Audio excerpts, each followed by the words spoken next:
პირველი სტუდია კვლავ პირდაპირ ეთერშია. რა ხდება თვითმმართველობის კოდექსის გარშემო, რა იცვლება და რა რჩება კანონპროექტში? საპარლამენტო უმრავლესობის წარმომადგენელი ფრაქცია ქართული ოცნების თავმჯდომარე გია ვორსკია პირველი სტუდიის სტუმარი. ბატონ გია, მოგესალმებით, მადლობა რომ მოგწამთ სტუდიაში. ბატონ გია, ხვალ პარლამენტი ბოლო დღეების ერთ-ერთი ყველაზე გახმაურებული პროექტის და ყველაზე ხმაურიანი პროექტის თვითმმართველობის კოდექსის საკომიტეტო განხილვებს იწყებს. უკვე გაკეთდა განცხადებები, რომ თავდაპირველ ვარიანტში შევა გარკვეული ცვლილებები და გარკვეული კორექტირება აისახება სავარაუდოდ. მე მაინტერესებს, როგორ ფიქრობთ მანამდე, ვიდრე დაიწყება ეს პროცესი, მოახერხებს თუ არა პარლამენტი ისეთი კოდექსის მიღებას საბოლოოდ, რომელიც სადაც ასახული იქნება თუნდაც ყველა ის პრეტენზია, რომელიც აი მთლიან ბოლო კვირების განმავლობაში საპარლამენტო, არასაპარლამენტო ოპოზიციის ექსპერტების თუ სხვადასხვა საზოგადოებრივი ჯგუფების მხრიდან მოდიოდა აი ამ პროექტთან მიმართებაში. პირველ ყოვლისა მინდა ვთქვა, რომ თვითონ ეს ხმაურიანი, რაც სწორედ აღნიშნეთ, მიუხედავად რაღაც გამაღიზიარებელი ნიუანსებისა, გამონათქვამებში, შეფასებებში, დაპირისპირებებში, სიტყვიერი დაპირისპირებების პირობებში, ხმაური მაინც კარგი იყო. კარგი დასკვნები გაკეთდა, ბევრი რამე კორექტირებული იქნა და დაიხვეწა იმდენად, რომ პრაქტიკულად კითხვას აღარ ტოვებს. ახლა ოპოზიციური პოლიტიკური პარტიები, მათ შორის არასაპარლამენტო პარტიები, გამოთქვამენ გარკვეულ შეშფოთებას, მოდით ესეთ ნეიტრალური და გავრცელებული სიტყვა ვიხმაროთ, იმის გამო, რომ მოესწრება თუ არა საარჩევნო კოდექსის მისადაგება ამ ცვლილებებთან, რომელზეც ეხლა ჩვენ ვლაპარაკობთ და სადღაც აღვნიშნეთ და სწორედ აღვნიშნეთ, ვფიქრობ, რომ არ არის აუცილებელი იმ გამოცდილი პარტიებისათვის, თქვა 9 თვე, 1 წელი და წელიწადნახევარი, რომ გაერკვნენ სიტუაციაში 6-7 თვე საკმარისია. ვიღაცას რატომღაც ეწყინა, რომ ესე ვთქვი. არა და მართლაც მიუხედავად იმისა, რომ არასაპარლამენტოა დაბალი, თქვათ, პროცენტული არჩევნების მერე პროცენტული მაჩვენებლების მიუხედავად, საკმაოდ საექსპერტო გამოცდილება დაგროვდა პოლიტიკურ პარტიებში. ყველაზე ხმამაღალი შენიშვნები სწორედ არასაპარლამენტო ოპოზიციის ხო, იცით რა, გარდა ამისა, ახლა მე არ მინდა ცუდად შევაფასო, მაგრამ პოლიტიკური პარტიის სიცოცხლის უნარიანობა ხშირ შემთხვევაში გაიგივებულია ხმამაღალ განცხადებებთან. ესეც უნდა აღინიშნოს, მაგრამ კიდევ ერთხელ ვამბობ, ეს არავითარ შემთხვევაში არ მინდა მეიღონ როგორც რაღაც შეტევა ან რაღაც დამცირება. რეალობა ეგ არის. ფაქტიურად ლაპარაკი იყო იმაზე, რომ თითქოს და ეს ადგილობრივი თვითმმართველობის გაფართოება, რაზედაც ეს კანონპროექტია ორიენტირებული, წარმოადგენს რაღაც რეგიონალურ თვითმმართველობასთან იქნა გაიგივებული. მაშინ, როდესაც კონსტიტუცია, მთავარი დოკუმენტი ძალიან მკაფიოდ აყალიბებს პოზიციას ამასთან დაკავშირებით, ტერიტორიული მთლიანობის აღდგენის შემდეგ იქნება ავტონომიებზე რასაკვირველი ლაპარაკი. ამჯერად საუბარია ელემენტარულზე, რომ 12 თვითმმართველი ქალაქი, მათ შორის 5 უკვე თვითმმართველი იყო, 7 დაემატება მას, ჩამოაყალიბებს თავის თვითმმართველობას, სადაც მერი იქნება არჩევითი, ისევე როგორც საკრებულო. თქვათ სიტყვაზე ავიღოთ ერთ-ერთი რომელიმე ქალაქი, მაგრამ რჩება ამ ქალაქის მიღმა კიდე რაიონები, რომელიც ამ ქალაქთან იყო დაკავშირებული მმართველობა და აი ამ რაიონებში რამოდენიმე სოფელი გაერთიანდება ასევე თვითმმართველ სტრუქტურაში. ამასთან დაკავშირებითაც იყო. ხო, გამგებელი და შენიშვნები და აი სწორედ არასაპარლამენტო ოპოზიციაზე რა ხომ საუბრობთ, ერთი კითხვა მინდა დავსვა. ნაწილი არასაპარლამენტო ოპოზიციის იშველიებს სწორედ კონსტიტუციის მეორე მუხს და აცხადებს, რომ ამ რეგიონულ მოწყობასთან დაკავშირებით და ტერიტორიულ დაყოფასთან დაკავშირებით მინდა ერთი ციტატა წაგიკითხოთ. მათთვის მიუღებელია მსგავსი დაყოფა, თქვენც აღნიშნეთ, კონსტიტუციის მიხედვით საქართველოს ტერიტორიული სახელმწიფოებრივი მოწყობა განისაზღვრება კონსტიტუციური კანონით უფლებამოსილებათა გამიჯვნის პრინციპის საფუძველზე ქვეყნის მთელ ტერიტორიაზე საქართველოს იურისდიქციის სრულად აღდგენის შემდეგ. წარმოდგენილი პროექტით, ბატონ გია, არ ხდება ტერიტორიული არავითარი კავშირი არ აქვს. თუ რამე ელემენტი იდო, რომელსაც შეიძლება ცოტა მაინც რაღაცა მეანიშნებენ, რომ ეს რაღაცა იქ იყო ლაპარაკი რწმუნებულის ინსტიტუცია. აი აქ იყო მთავარი პრობლემა. რომ რწმუნებული, ეხლა მოვუსმენდი მე დისკუსიას, თუ არ ვცდები, ახალმა მემარჯვენემა გამოთქვეს ეგეთი მოსაზრება, რომ თქვათ და ეს გამგებლები და მერი შეიკრიბნენ აი ამ რწმუნებულთან, რომელსაც პირდაპირ ნიშნავს თქვათ სახელმწიფოს მეთაური, ამ შემთხვევაში პრემიერ-მინისტრი და ვერ შეთანხმდნენ რაღაც რეგიონალური პროექტის განხორციელებაზე. ეს ვერ შესათანხმებელი ადგილი კი არ არის. შესათანხმებელი ადგილია, სადაც თუ რეგიონალური მასშტაბის პროექტი ხორციელდება, სოციალურ-ეკონომიკური პროექტი, კონდეთ უნდა იმათ ისეთი ადგილი, სადაც შეიკრიბებიან, დაჯდებიან და ერთმანეთთან შეათანხმებენ სამოქმედო გეგმას. რომელი ადგილობრივი თვითმმართველი იქნება წინააღმდეგი იმისა, რომ რაიმე პროექტი განხორციელდეს. მაგრამ თუ კი პროექტი ეხება ადგილობრივ ინტერესებს, რაღაც ადგილობრივ საჭიროებებს, როგორც არის ხიდის მშენებლობა, ან გზის მონაკვეთის მშენებლობა, სოფლის რაღაცა აუცილებლობის დაკმაყოფილება, რატომ ვერ უნდა გადაწყვიტოს ეს თქვათ ადგილობრივმა ორგანომ და რატომ მაინც და მაინც უნდა შორი გზა გაიაროს თბილისისკენ ან ცენტრალური ხელისუფლება. თვითონ მართულ გუნდში თუ არის ამ პროექტთან მიმართებაში ერთიანი პოზიცია, კახა კალაძემ განაცხადა სწორედ რომ პოლის საბჭოზე რამდენიმე შენიშვნა იყო კოდექსთან დაკავშირებით, თუ არ ვცდებით 15-მდე შენიშვნა დაასახელა მან. რა იყო ეს შენიშვნები თქვენს გუნდში, რაც შეეხებოდა და ეხლა რამდენად ერთიანია პოზიცია? მე 15 არ ჩამოგეთვლით, არც დრო არ გვეყოფა, მაგრამ იმდენად ჯანსაღი იყო განხილვა ამ თემების, მაგალითად არანაირი ეჭვი არ უნდა დარჩენილიყო იმასთან დაკავშირებით, თუნდაც ეჭვი, რომ სახელმწიფოს რწმუნებულის ოფისში რაღაც არჩევითი ორგანო იკრიბება და რაღაც ნიშანი ჩდება იმისი, რომ რეგიონალურ მოწყობაზე გვაქვს საუბარი. ეს არის ადგილი, სადაც სახელმწიფო გამგებლებს და ქალაქის მერს, არჩეულ ორგანოებს აძლევს საშუალებას მოვიდნენ და შეათანხმონ საქმიანი საუბარი, საქმიანი მსჯელობა, დისკუსია გამართონ ემაზე, თუ როგორ უკეთ განახორციელონ პროექტი და არა ის, რომ არ განახორციელონ საერთოდ. ამიტომ ესე პრიმიტიულად დავხატოთ, პრიმიტიული არ არის საკითხი თვითონ, მაგრამ გავაადვილოთ რა. წარმოვიდგინოთ, თქვათ ოზურგეთი. ოზურგეთელებს საშუალება ექნებათ აერჩიონ არა მარტო საკრებულო, როგორც ადრე იყო, არამედ ქალაქის მერიც. მაგრამ ოზურგეთის რაიონის სოფლები, რამოდენიმე სოფელი გაერთიანდება საკრებულოში და გამგებელს აერჩევს. არჩევითობა, საზოგადოების დაახლოება სახელმწიფო მართვასთან. აი ეს არის მთავარი ამოცანა აი ამ კანონპროექტის და ვფიქრობ აბსოლუტურად მისაღებია საქართველოს მომავალი განვითარებისა. თუმცა ის რაზეც თქვენ საუბრობთ, აი საპირისპიროდ განსხვავებული არის ხოლმე ოპოზიციის და განსაკუთრებით კიდევ ერთხელ ხას უსვარ საპარლამენტო ოპოზიციის შენიშვნები. ჩვენ სტუდიაშიც აი აქაც ამ თემაზე ძალიან ცხარე დისკუსია იყო გამართული ამასთან დაკავშირებით. სეპარატიზმის საფრთხე, რაღაც მუნიციპალიტეტების დაყოფის, აი ეს არაეფექტური სქემა, რომელზეც ახლა თქვენ საუბრობდით და მათი აზრით ეს მოსახლეობას რაღაც გარკვეულ დამატებით პრობლემებს შეუქმნის. აი ამ ყველაფერს, აი ამ საფრთხეს, მე როგორც მივხვდი თქვენი საუბრიდან გამომდინარეს, ამ საფრთხეებს თქვენ ვერ ხედავთ ამ პროექტში. იცით რა, რაიმე კავშირი რო კონდეს აი რაღაც ელემენტარული მაინც რასაკურველი და ვიტყოდი და რაღაცას დავახარ. აი ელემენტიც კი არ არსებობს, რომელიც აერთიანებს აი ამ თუნდაც არასაპარლამენტო ოპოზიციის ნათქვამს რაიმე სეპარატიზმის ელემენტარულ ნიშანთანაც კი. საქმე იმაშია, კიდევ ერთხელ ვიმეორებ, სიტყვაზე გორის რაიონის სოფლები იმის მაგივრად რომ საზოგადოებას კონდეს აუცილებლობა გორში ჩავიდეს ან თბილისამდე ჩავიდეს რომ თავის პრობლემა გადაწყვიტოს ადგილობრივ პრობლემებს ადგილობრივ საჭიროებებს რაც უამრავია მოაგვარებს თავისივე არჩეულ საკრებულოში და თავისივე არჩეულ გამგებელთან ასე რომ ხალხის პასუხისგებლობა ქვეყნის მართვაზე დაახლოება ქვეყნის მართვის სტრუქტურებთან ეს არის მთავარი ამოცანა ამ კანონპროექტის რომელიც ვფიქრობ არავითარ ელემენტარულ საფრთხეს არ წარმოადგენს და რაიმე პარალელის გავლებაც კი არ შეიძლება.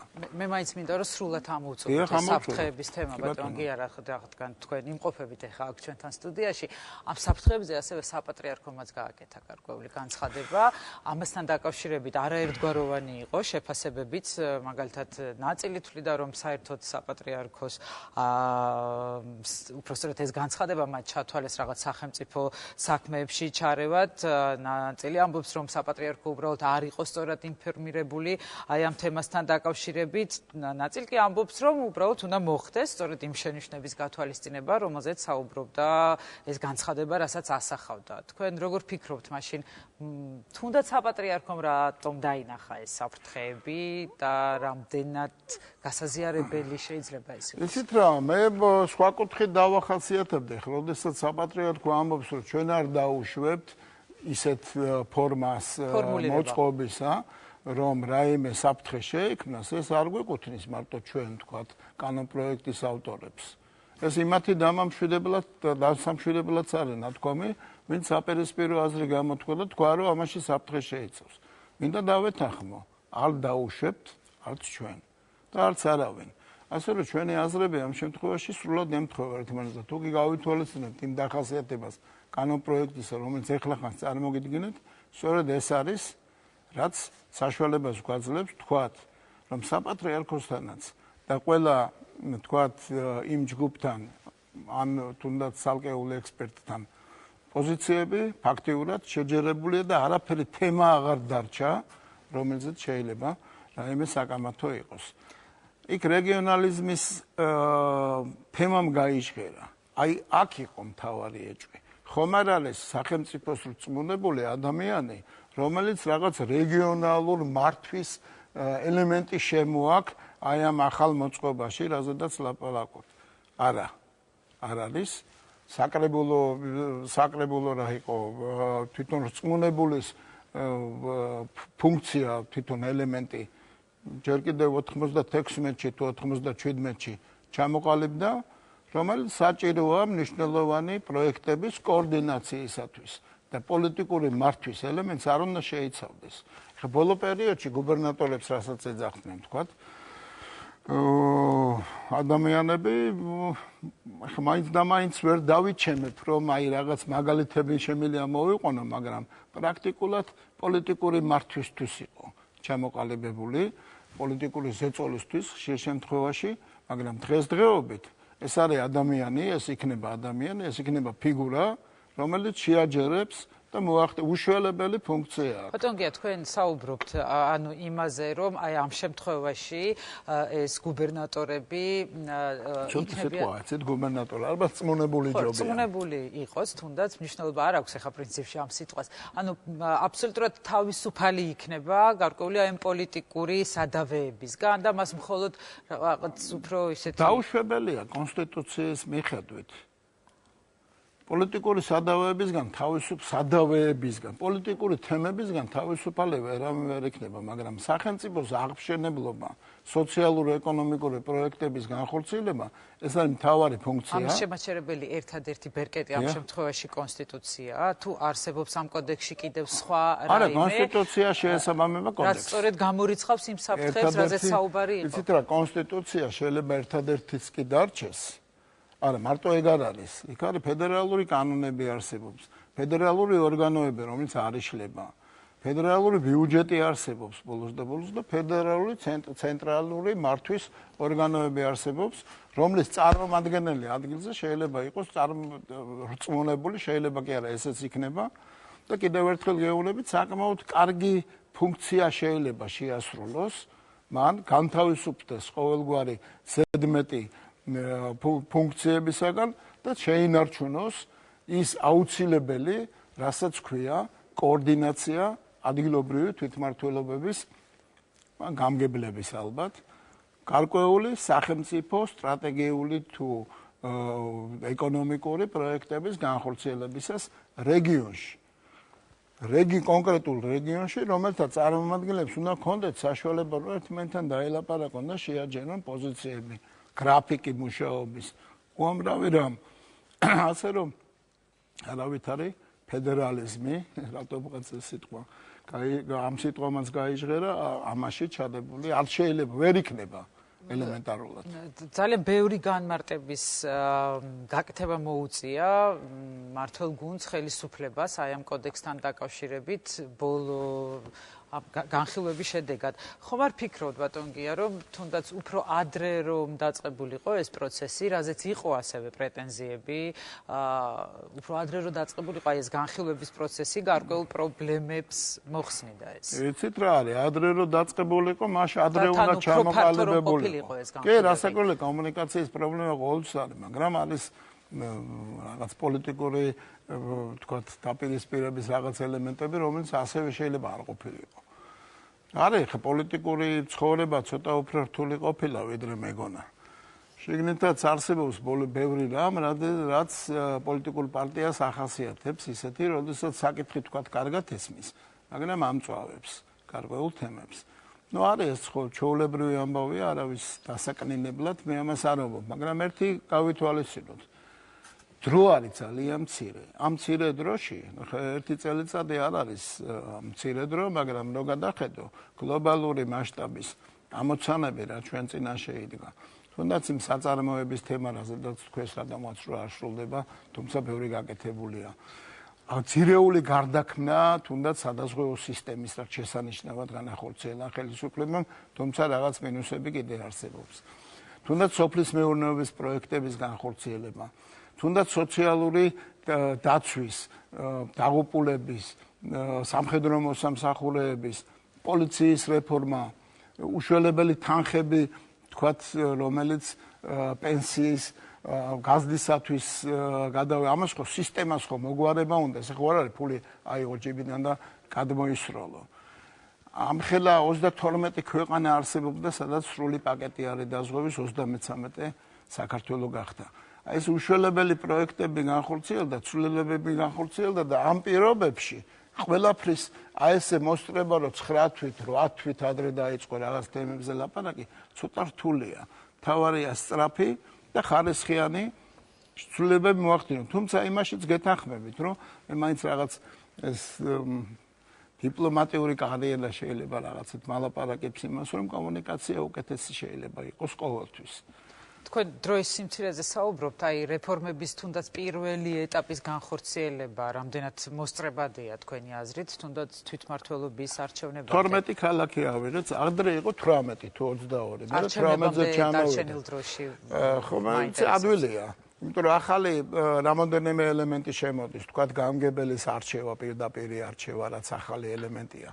თორე საარჩევნო კოდექსზე ცალკე მიდის მუშაობა, ინტერფრაქციული ჯგუფი მუშაობს, სვიაძიძიგური უდგა სათავეში და ვფიქრობ კომუნიკაციის თვალსაზრისით არაფერი გაჭირვება არ არის, რომ დავждეთ. კეთილგანწყობა არის ურთიერთ ძალიან მნიშვნელოვანი კომუნიკაციის პრობლემა. აი საარჩევნო კოდექსში ცვლილებები და მისი საბოლოო სახით ჩამოყალიბება დაახლოებით რა ვადაში წარმოგიდგენიათ, რომ შესაძლოა მოხდეს? იცით რა არის, თუ კი იქნება კონსტრუქციული მუშაობა, ვფიქრობ ძალიან მალე. ძალიან მალე ბევრი ელემენტია შესათანხმებელი. უკაცრავად ბევრი ელემენტია უკვე შეთანხმებული, არსებული, მათი დახვეწა შეიძლება ახალ ელემენტებთან დაკავშირებით საუბარი ღირს. რასაკვირველია, როგორ გავლენ პარტიები, კვოტებით გავლენ, სიით გავლენ.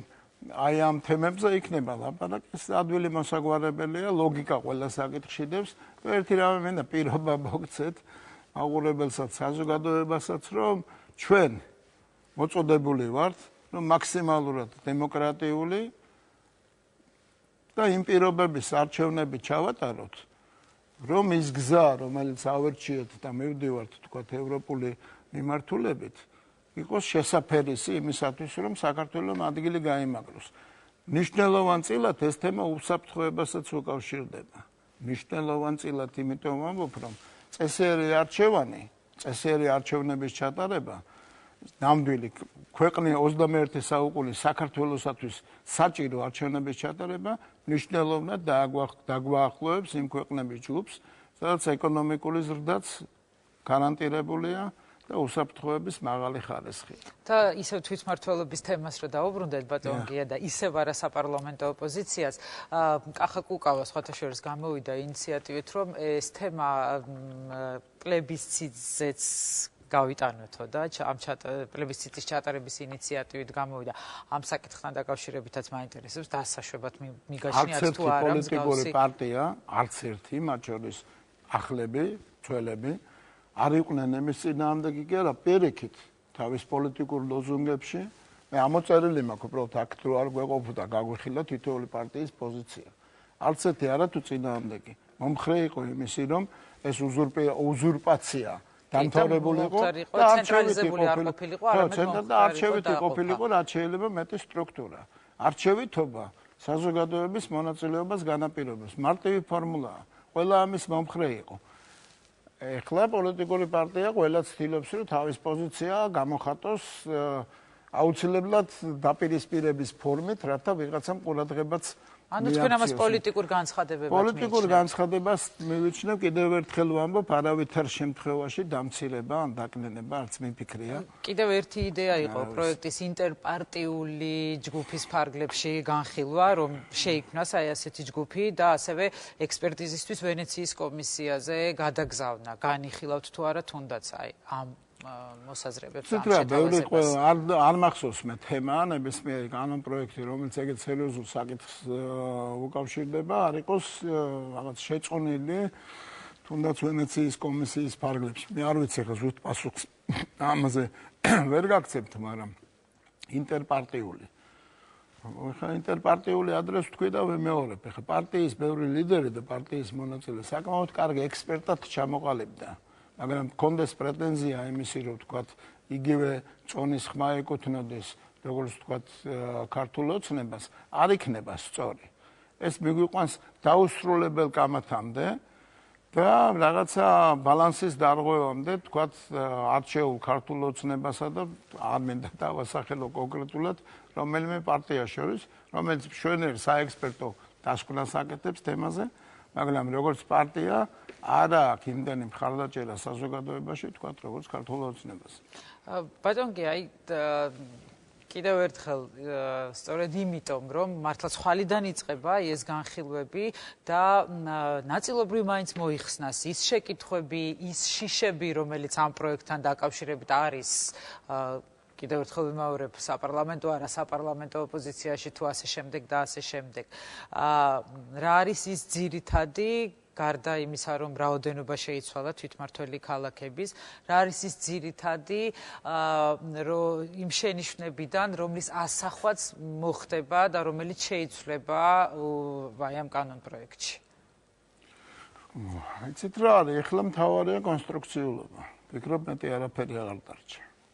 და ახარ თუ არა თუნდაც მზად იმისთვის რომ რაღაც უფრო მეტ კომპრომისზე წახვიდეთ იმ ადამიანებთან რომელიც მუდმივად აკრიტიკებს ამ პროექტს. ვიცით რა არის გვადებზეა ლაპარაკი ამაზე აღარ შეიძლება გადადება უკვე რომ როდემდე უნდა გადაიდოს. არამედ წინააღმდეგი არ არის რომ თვითმმართველობა იყოს სერიოზული, რეალური და საზოგადოებას ქონდეს ჩართულობის მართვაში ჩართულობის საშუალება. არავინ ამის საწინააღმდეგოდ არ გამოთქვამს. ხან ვადებზეა ლაპარაკი.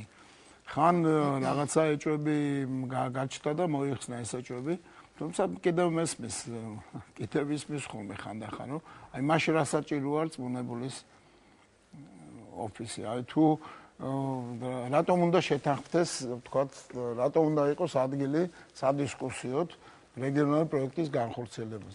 აი ამაზე როგორი კომპრომისი შეიძლება იყოს, არანაირი ვერ იქნება. ვამბობთ კონკრეტულად, რომ კონსტიტუციის და პოლიტიკური ნების მიხედვით არავით არის სურვილი და სურვილი რომ მქონდეს გაქვს მთავარი კანონი კონსტიტუცია რომელიც არავითარ შემთხვევაში არ უშვებს რაიმე რეგიონალიზმის ელემენტსაც კი. გარდა იმისა, რომ შეთანხმების რაღაცა ორგანო არსებობდეს, სადაც ხალხშეულა შეიკრიბოს და იბრძოლოს საკითხებთან დაკავშირებით. მეტი კომპრომისი, ან საერთოდ კომპრომისის სიტყვა აქ უადგილოც არის. ერთი თემა შეიძლება რაღაც ვადებზეც ვიმჟელოთ, მაგრამ იმდენი ყველაფერი მაგი და ყველაფერი დევს. გასაგებია.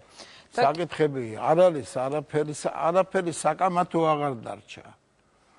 ნახოთ ხვალიდან როგორ დაიწყება ეს განხილვები კომიტეტებში და კიდევ ერთი თემა, რომელიც ასევე წარმოადგენს გარკვეულ უთანხმოების საგანს უკვე საპარლამენტო ოპოზიციასთან სხვათა შორის, ეს არის ცვლილებები ოკუპაციის შესახებ კანონში, რომელიც მოიწონა ვენეციის კომისიამ, მაგრამ მიუხედავად ამისა, მას ნაციონალური მოძრაობა მხარს მაინც არ უჭერს. რა შედეგებზე იქნება აი ეს ცვლილებები გათვლილი ბატონო გია და რა პოლიტიკური სარგებელი მოაქვს მას საქართველოსთვის? მე მისმენია თქვენი მოსაზრება ამ თემასთან დაკავშირებით, თუმცა მე მინდა რომ კიდევ ერთხელ ვისაუბროთ აი ამ თემაზე. იცით რა არის, აქ არსებობს ორი ცვლილება, რომელიც მთავრობამ შემოგთავაზა. ერთი ცვლილება, რასაც ნაკლები ყურადღება მივაქციეთ, არის ის, რომ თუ ოკუპირებულ ტერიტორიაზე არის დამყოფი პიროვნება და მისი თბილისში ჩამოსვლა რაღაც გარემოებათა გამო არათუ ზიანის მომტანია, არამედ საკითხებთან დაკავშირებით, რომელიც ჩვენ გვაინტერესებს, შეესაბამება კიდევაც ჩვენ ინტერესებს, ეროვნული უსაფრთხოების ინტერესებს, უნდა არსებობდეს ისეთი სტრუქტურა, რომელიც იმსჯელებს და გადაწყვეტს. რომ მან მოხდეს დაპირისპირება, აი თუნდაც ავიღოთ საერთაშორისო ორგანიზაცია, რომელიც თავის წარმომადგენელს აგზავნის კონკრეტულ თემასთან დაკავშირებით სასაუბროდ, ან რაღაც სამოქმედოდ იმ მანდატით, რომელიც გააჩნია საერთაშორისო ორგანიზაციას. და მსგავსი პრობლემა იყო სხვათა შორის, ზუსტად დამკვირვებლებთან დაკავშირებით, რომლებიც ჩამოსულიყვნენ და ვერ მოხერხდა ამ კანონის გამო. რა გვარია დამავიწყდა ლიხაჩოვის ჩამოსვლით. იმდენი დაეკლო საქართველოსთვის, რამდენადაც მის მიერ განგებატეხილმა პრობლემამ დაგვაკლო. ზუსტად იცოდა, რომ მას ჩვენ არ ჩამოუშვებდით, იმიტომ რომ კანონი ჰქონდა დარღვეული.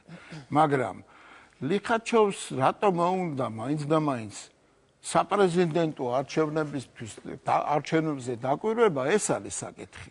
ხომ არ არის აქ ჩადებული ის კონსპირაცია, რომ ზუსტად იცოდა, რომ ევროსაბჭოს საპარლამენტო ასამბლეის ბიუროს დადგენილება მისი რეგულირებები ითვალისწინებს იმას, რომ მისგან წარგზავნილი პიროვნება გარკვეულ სანქციებს. არა, სანქციებს მისგან წარგზავნილი პიროვნება ქვეყანამ უნდა მიიღოს. ეხლა წარმოიშვა კოლიზია, დაპირისპირება ადგილობრივ კანონს და იმ რეგულირებებს შორის, რომელიც გააჩნია ევროსაბჭოს საპარლამენტო ასამბლეას. ეხლა ზუსტად იცის ლიხაჩოვმა, რომ მისი ყოფნა დამკვირვებლად არაფერს სიკეთეს არ მოიტანს, მაგრამ არც ვერაფრითაც ვერ დაგაზიანებს.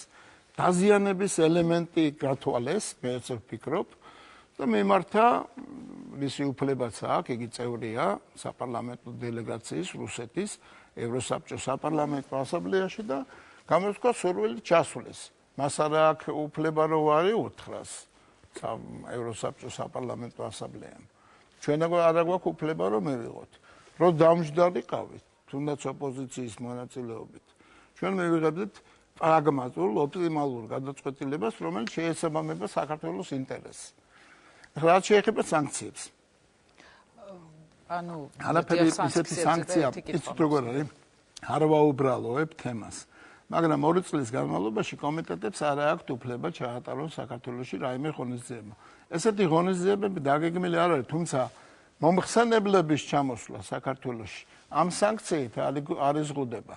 დელეგაციის ჩამოსვლა სასაუბროდ თემებზე არ იზღუდება ამ სანქციით. მაგრამ სანქციის მოხსნაც შეიძლება იმ წუთშივე, როგორც საქართველოს მეორე დღესვე, მეორე საათშივე, როგორც კი საქართველოს რეგულირებას შემოიღებს ასეთი ვითარებისათვის. ასე რომ ვფიქრობ, ლიხაჩოვმა თავისი არ ჩამოსვლით უფრო მეტი დაგვაკლო. თუმდაც ამ არც თუ ისეთი სანქციების მიღების თვალსაზრისით, ვიდრე დაგვაკლებდა რამით, თუნდაც ყოფილიყო დამკვირვებელი ეგრეთ წოდებული. ამ კანონში ცვლილებები ბატონო გია, იმიტომ ხორციელდება, რომ მსგავსი პრობლემები აიცილოს საქართველოს. არა, იცით რა არის? ხო, რასაკვირველი, არ უნდა დაძაბო ვითარება იქ, სადაც შეგიძლია დაძაბულობას გვერდი აუარო. და მთავარი არგუმენტი ოპოზიციის. აი, უკაცრავად. აი, თითქოს ოპოზიციის არგუმენტებიც მაქედან წამო. თითქოს ლიხაჩოვმა რაღაც მაშველი რგოლივით გადმოუგდო ოპოზიციას, რომ ესაუბრა იმაზე, რომ აი საპარლამენტო ასამბლეამ სანქციები დააწესა და აეყვანათ ეს რაღაც თითქოს მათივე მიზეზით არ ყოფილიყო ის, რომ ესეთი ცვლილება ვერ მივიღეთ კანონში. ასე რომ აქ კონსპირაციის ელემენტები არის, პოლიტიკური ბრძოლის ელემენტებია, რომელიც თავიდან უნდა ავიცილოთ. არ დავაზიანოთ ქვეყნის ინტერესები. თუმცა ოპოზიციის მთავარი არგუმენტი ამ ცვლილებების საწინააღმდეგოდ არის სწორედ ის, რომ ისინი ამბობენ, რომ მსგავსი ცვლილებები მოადუნებს საერთაშორისო თანამეგობრობის ყურადღებას აი ეს ხავსი დარჩა. აი ეს ხავსი გადარჩა. რას ქვია მოადუნებს? ჩემი ხათრით კი არა აქ იმას ყურადღება გამახვილებული ან ვინმეს ხათრით ან ივანიშვილის ან ღარიბაშვილის ან ჩვენი ქართული ოცნების ხათრით. საერთაშორისო თანამეგობრობა საკითხი, რომელსაც საქართველოს ტერიტორიების ნაწილის ოკუპაცია ქვია, ეს არის მისი პირადი პრაგმატული ინტერესი, რომ ესე არ იყოს და შეცვლის იმ უამრავ დადგენილებას, სადაც ოკუპაცია არის ნაცნობი და ცნობილი და მეორე ცვლილება იყო, რომ საოკუპაციო ხაზის გადმოკვეთა უკანონო და შემდეგ ჩვენ ტერიტორიაზე, სადაც ჩვენი კონტროლი, ჩვენ კონტროლება ტერიტორიაზე ადამიანი მოხვდა ბოროტი განზრახვის გარეშე, უცოდინარობით. შეიძლება არ იცის საქართველოს კანონმდებლობა და საქართველო გონია თუ ჩავიდეს ოხუმში და გადაწყვეტა ჩავიდეს სიტყვაზე ბოლნისში. დააკაო და ციხეში ჩასვა არასწორია. თუნდაც გვახასიათებს. და ბოლოს აუცილებლად მინდა ვისარგებლო შემთხვევით და თქვენი მოსაზრება მოვისმინო იმ ერთ-ერთ მთავარ თემასთან დაკავშირებით, რომელიც ბოლო დროს ერთ-ერთი ყველაზე ცხელი თემაა და გარკვეულწილად ეს ჩვენს ქვეყანასაც ეხება. უკრაინაში მიმდინარე მოვლენები დღეს კიდევ უფრო დაიძაბა, იქ ვითარება, მოგეხსენებათ, ბერკუც ალყაში ყავს მომიტინგეები და არავინ იცის როგორ განვითარდება მოვლენები. თქვენი მოსაზრება მაინტერესებს სწორედ ამ თემასთან დაკავშირებით, რა გამოსავალი არსებობს უკრაინისთვის ამ ეტაპზე, როგორ ფიქრობთ? ჯარისეთი მე ვფიქრობ, რომ ეს სპეკულაცია, რომ ძალას იყენებენ მომიტინგეების მიმართ, გააჩნია ვინ იტყვის. მე კატეგორიულად წინააღმდეგი ვარ და არასწორია.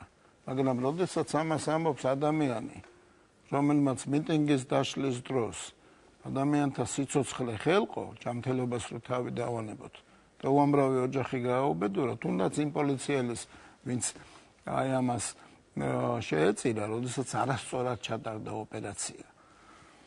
მას ნაკლები მორალური უფლება აქვს ამ თემაზე ილაპარაკოს. მაგრამ არსებობს კიდე პასუხისგებლობა სახელმწიფოსი, ძალიან ადვილია, როდესაც თქვათ არა გაქვს პასუხისგებლობა და საუბრობ, ლაპარაკობ, ჩადიხარ, გამოდიხარ. ვფიქრობ, ამას რაღაც ისეთი ელემენტებიც ახლავს, თან, რომელიც სახელმწიფო ინტერესს აზიარებს. მე სულ მაგონდება ის პერიოდი, როდესაც მიხეილ სააკაშვილის ვიზიტთან დაკავშირებით საუბრობთ, ეხლა მიხეილ სააკაშვილის ვიზიტი. თუნდაც მისი ბოლო განცხადება აი ამ ოპოზიციის მხარდაჭერასთან დაკავშირებით. გამოსაძიებელი თემაა, იცით? როდესაც სააკაშვილი ამბობს, რომ მე არ ვარ კიდევ ერთხელ იცით რა, გვარი არ მინდა დავასახელო, რომ პიროვნული თემა არ არის ეს. და აბრალებს ერთ-ერთ თავის თანაგუნდელს, ერთ-ერთ ლიდერს, რომ იგი გააგზავნა თითქოს და ოპოზიციური სიტუაციის გასაცნობად და მან რატომღაც შეგევარობა გადაწყვიტა და ჩაერთო აი ამ რევოლუციურ მოძრაობებში.